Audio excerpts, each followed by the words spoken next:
주님의 이름으로 사랑하고 축복합니다. 우리 앞뒤에 분감 인사드리겠습니다. 주님의 이름으로 사랑하고 축복합니다.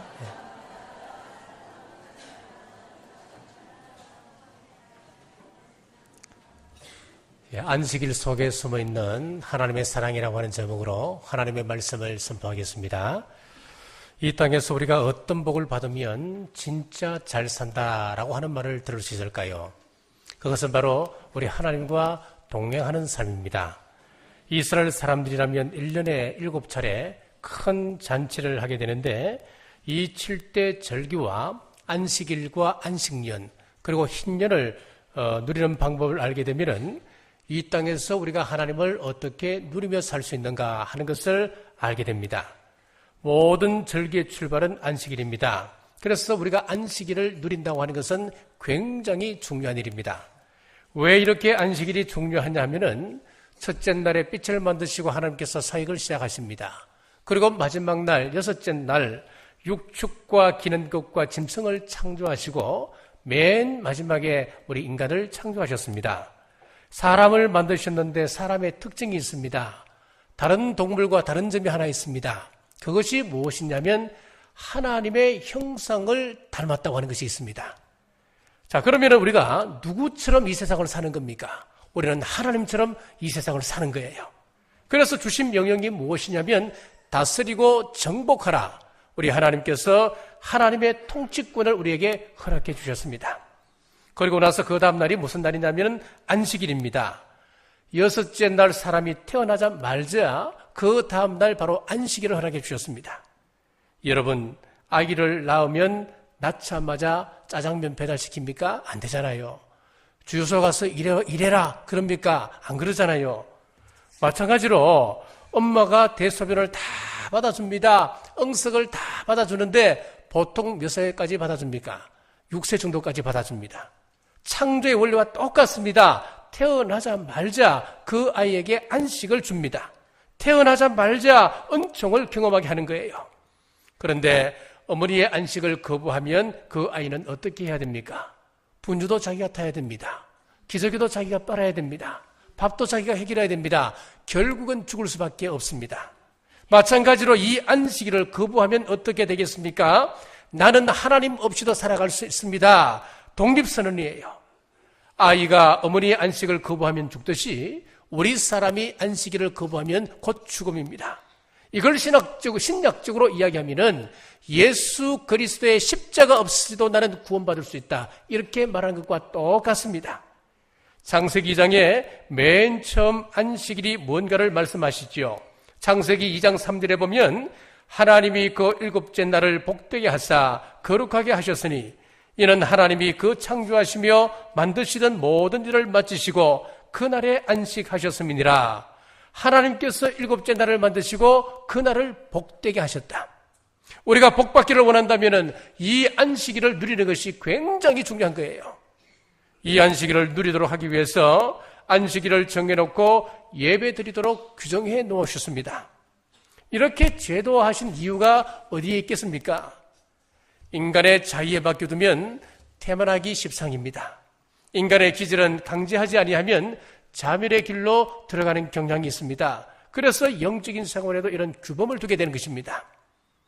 자, 히랍 철학자 플라톤이 공화국이라고 하는 아주 이상적인 정치를 하는 그런 나라를 책을 썼습니다.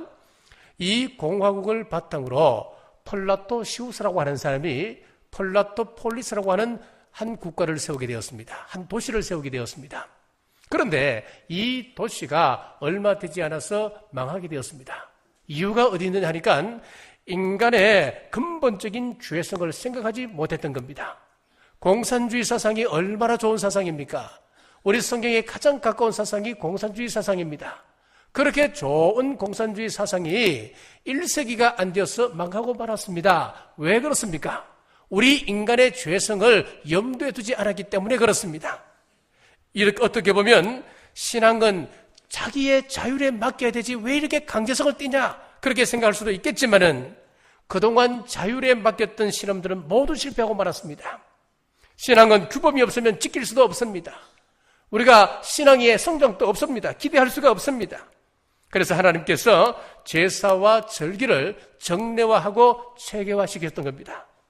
오늘 레위기 23장 3절에 보면 안식일에 대해서 말씀을 하고 계신데 엿새 동안은 일할 것이요 일곱째 날은 쉴 안식일이니 성회의 날이라. 너희는 아무 일도 하지 말라. 이는 너희가 거주하는 각지에서 지킬 여호와의 안식일이니라. 자, 우리 구약에 보면은 하나님께 예배하는 날이 바로 제7일 안식일이었습니다. 요즘도 이 날이 이제 토요일인데 요즘 또 토요일 날 고집하는 그런 종파가 있습니다. 제7 안식교입니다. 안식일을 하나님께서 명령하셨기 때문에 요즘 또 토요일 날 예배드리는 것이 맞다 그러면서 지금 또 고집을 피우면서 토요일 날 드리는 종파가 있단 말이지요. 그런데 우리는 안식일을 지키는 것이 아니고 주일을 지키고 있습니다. 왜 그럴까요? 구약은 전부 그림자입니다. 이번 새벽에도 총진군의 7대 절기를 우리가 함께 나누었는데 그 7대 절기를 보니까 다 누구 이야기입니까? 우리 예수님 이야기였잖아요. 구약의 이 7절기는 모두 다 예수님의 그림자였습니다. 5가지 제사도 예수님의 그림자였습니다.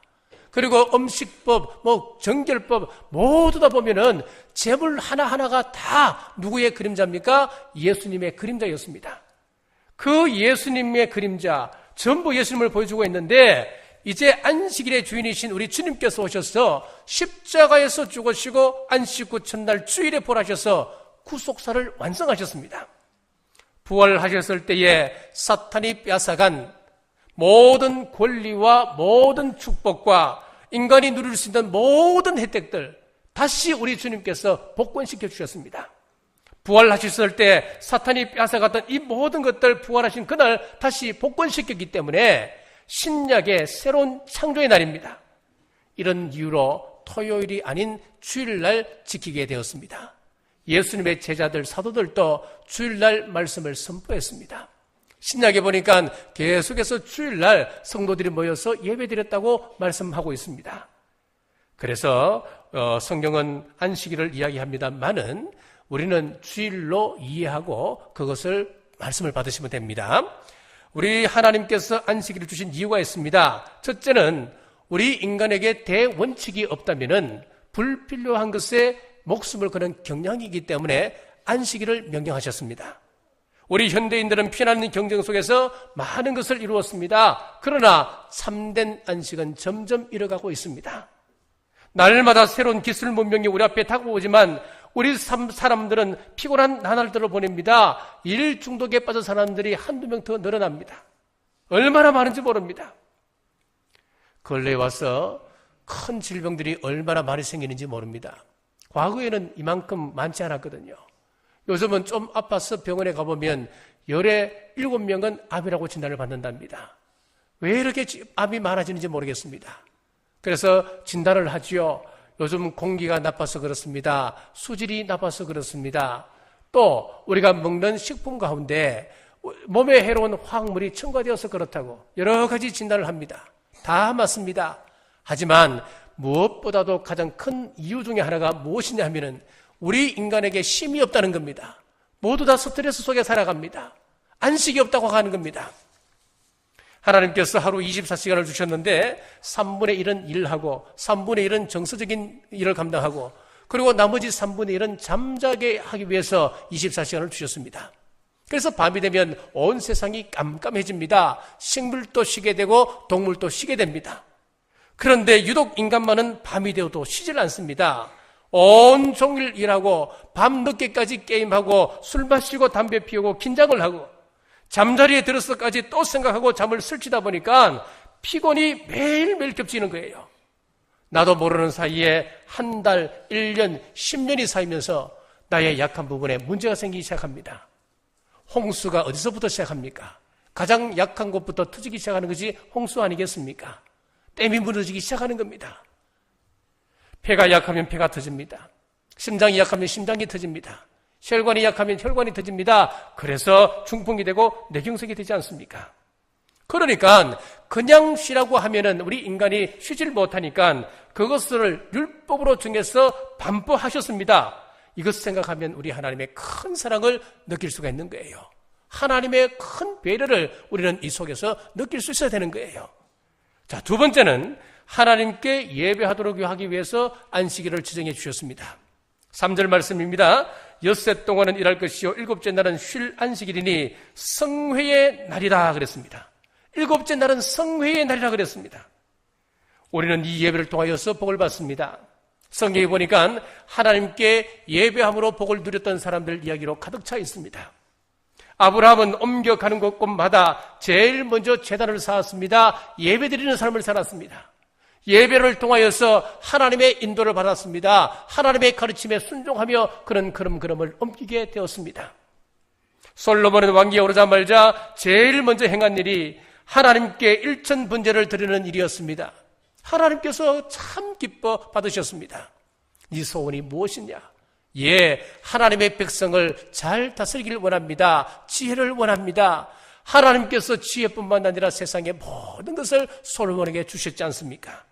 예배는 풍성한 복의 통로였습니다. 우리나라는 OECD 국가 중 자살률 1등입니다. 그 자살률 동기가 무엇입니까? 밥이 없어서 그렇습니까? 아니에요. 정신적으로 영적으로 회복이 없기 때문에 쉽게 우리의 목숨을 끊어버리고 말자라는 거예요. 그래서 하나님은 이 안식일을 만드시고 예배를 통하여서 결핍을 충족시키고 회복시키며 살도록 하셨습니다. 하나님은 이 예배를 통하여서 갈등을 치유하십니다. 마음의 상처를 치유하십니다. 우리의 육신의 질병까지도 치유하십니다. 이런 회복을 위해서 우리에게 안식일을 지킬 것을 명하시기에 기쁨으로 순종하며 정해진 예배를 소중히 여기시는 우리 남부의 온 권속들 되시길 주님의 이름으로 축복합니다. 기도하겠습니다. 하나님 은혜를 감사합니다. 거룩한 주일을 허락하셔서 힘을 주심 감사합니다. 예배의 날로 구별하심을 감사합니다. 이 모든 것은 우리를 향한 배려임을 믿고 예배하는 일에 최선을 다하여 예배 속에 숨어있는 하나님을 사랑을 찾아 누리게 하여 주옵소서. 어릴 때부터 우리 자녀들에게 이 가치관을 잘 가르쳐서 우선순위를 깨닫고 예배 우선적인 삶을 살아갈 수 있도록 잘 가르치는 우리 부모들 되게 도와주옵소서. 예수님 이름으로 간절히 기도드리옵나이다. 아멘.